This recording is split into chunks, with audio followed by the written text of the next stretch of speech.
kailangan matapos bigyan ng titulo, bigyan ng tulong at kaalaman. Dahil tinitignan ko, ang laki-laki pala ng ginagastos natin sa ayuda.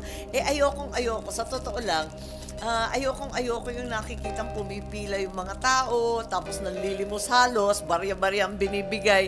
Ano ba naman, ayusin na natin yan, parang 4-piece. Maganda naman yung experience natin na kahit papano, nag-improve yung kalusugan dahil sa requirement ng bakuna, nag-improve yung nagtatapos sa elementary at saka high school. Di subukan natin isang sistema na maayos katulad nito. Hindi lang ayuda, kundi sahod. Paano ibibigay yung sahod mo? Well, buwanan. Exactly like sahod. Kasi wala naman silang opisina. Saan sila pupunta para kumain? Kaya nga, ayan mga mechanics na gagawin na natin. Kung nabibigay yung ayuda na ratsyada at hindi alam ang listahan, ito pa kaya na may maayos na listahan, talagang binerify, kinonfirm. Palagay ko, kayang-kaya to.